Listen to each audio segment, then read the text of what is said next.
Welcome to the channel and to this video on the summary of the book, The Intelligence Trap, Why Smart People Make Dumb Mistakes, 2019, by David Robson.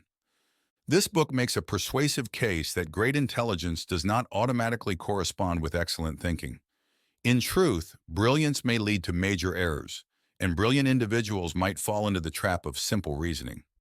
As a solution, it provides ways for developing wisdom and making better judgments, emphasizing the need of intellectual humility, critical thinking, and the ability to learn from mistakes. David Robson is a renowned scientific writer and journalist. He worked as a features editor at New Scientist for 5 years, a senior writer at BBC Future, and his work has appeared in The Guardian, The Atlantic, and many other magazines. He has garnered honors for his work on disinformation and risk communication during the COVID-19 epidemic, and his book, The Expectation Effect, was named a British Psychological Society Book Award. Learn why great IQ does not necessarily equate to wise judgment. Have you ever encountered someone who is quite intelligent yet says incredibly foolish things? Consider scientist Kary Mullis, who received the Nobel Prize in Chemistry. Mullis's accomplishment placed him among the ranks of Marie Curie, Albert Einstein, and Francis Crick. Mullis, however, was a firm believer in astrology and astral travel, and he doubted that the HIV virus causes AIDS. The scientific world has consistently disproved these statements. So why not Mullis?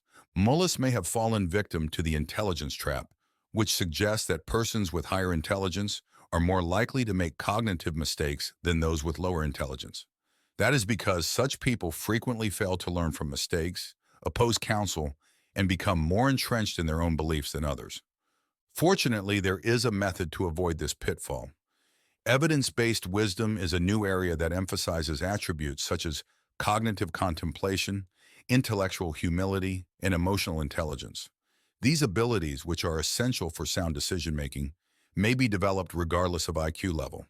And in this book summary, we'll look at the fundamental concepts behind the intelligence trap and how to avoid it. Let's consider the trap of intelligence. On June 17, 1922, on the beaches of Atlantic City, New Jersey, a supposedly supernatural event put magician Harry Houdini and novelist Arthur Conan Doyle's friendship to the test. Doyle's wife, Jean, was a firm believer in spiritualism and planned to contact Houdini's deceased mother via a seance.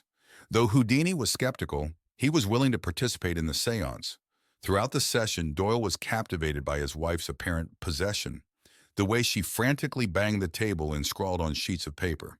However, Houdini was not thrilled and pointed up various irregularities. Why did his mother claim to be Christian when she was actually Jewish? How was his mother able to write in excellent English, despite having never learnt the language? This episode demonstrates the notion of disrationalia, which outlines how even the most brilliant people can succumb to illogical views. Doyle's steadfast conviction in spiritualism, despite his logical brilliance as the creator of super-rational Sherlock Holmes, exemplifies disrationalia. Disrationalia may explain why intelligent individuals are drawn to paranormal ideas and conspiracy theories.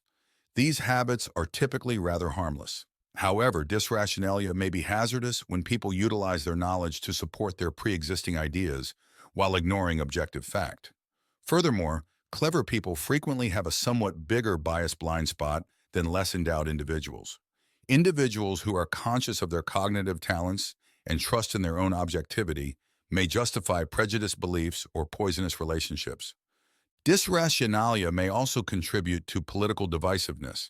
Intelligent individuals on both sides utilize their expertise to gather evidence for their viewpoints rather than weigh it objectively. Intellectual pride and identity reinforce prejudices. As such, knowledge and skill do not ensure sound judgment and action. Now let's see the solution of this intelligence trap.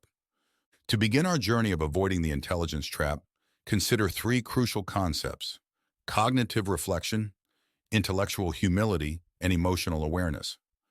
Concerning cognitive reflection, it is critical to always attempt to apply a strategy known as moral algebra to events. This implies that before making a significant choice, it is critical to prepare a spreadsheet outlining the pros and drawbacks. Next, carefully consider each item on the list and assign a numerical number based on relevance. After evaluating your list, Just cross off any equal-weighted pairings to show the balance and make a decision. By objectively considering the choice from all sides, you may gradually and deliberately separate reason from passion. This approach, as well as strategies dubbed considering the opposite, can assist to reduce reasoning mistakes. Both require consciously forcing yourself to evaluate why your initial judgment may have been incorrect. Cognitive reflection is defined as the ability to challenge intuitive but wrong solutions to basic issues. People with stronger cognitive reflection abilities are less likely to trust conspiracy theories, more resistant to disinformation, and better at determining the veracity of news headlines. When determining the truthiness of a piece of information, ask critical questions regarding the source, motivations, and presentation of the assertions. Who is making the claim, and why do they want you to believe it is true? What were your original assumptions about the allegation, and how may they be incorrect? Are the assertions presented in a way that makes them appear truthy? Finally, the fight against misinformation is about the way we interact with information. Developing critical thinking abilities and cognitive reflection is crucial in a world full of complicated and sometimes misleading information. Next, consider intellectual humility. A notable illustration of this occurred during a study trip to Japan taken by University of Michigan graduate student James Stigler. He watched a fourth-grade session that profoundly shook his understanding of learning. One day, pupils were taught how to draw three-dimensional cubes. The teacher picked one kid with poor drawings to show his approach on the blackboard.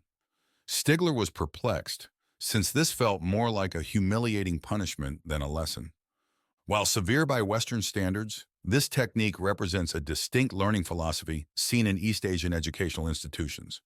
There, you are not seen to be learning unless you are suffering a little, and the emphasis is on developing abilities such as intellectual humility and independent thought.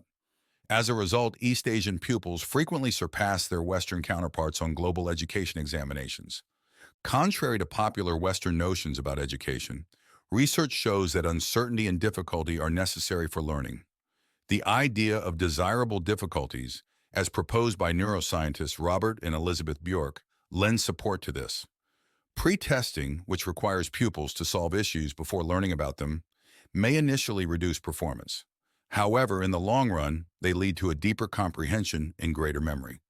Implementing these findings in Western education has the potential to change student learning. Simply increasing the wait time after asking a question might inspire pupils to think deeper. Introducing ambiguity, such as demonstrating various solutions to a math issue, encourages open-minded thinking. Encouraging pupils to picture a historical item from several perspectives or examine counterfactuals promotes nuanced, thoughtful thinking. By embracing these concepts, Western education may improve, producing a generation of students who have overcome the intelligence trap. Finally, let's discuss emotional awareness and the value of collective intelligence in business teams. Anita Williams-Woolley discovered that a team's performance on a practical assignment was only moderately connected with the member's average IQ. She discovered that a team's total social sensitivity was a far more reliable and consistent predictor of success. Teams that are responsive to each other's emotions and contribute equally outperform teams controlled by one or two persons. So if you're looking to build a smart team, employing people with social skills should be your top priority. Leadership is also important in maximizing a team's collective intelligence. Leaders that demonstrate humility, promote open communication, and appreciate each team member's contribution may dramatically improve team performance. Leaders who act as servants rather than dictatorial characters create a more productive and cooperative workplace. Overall, high intelligence does not always prevent illogical thinking or bad decision-making. In fact, it can occasionally contribute to these issues.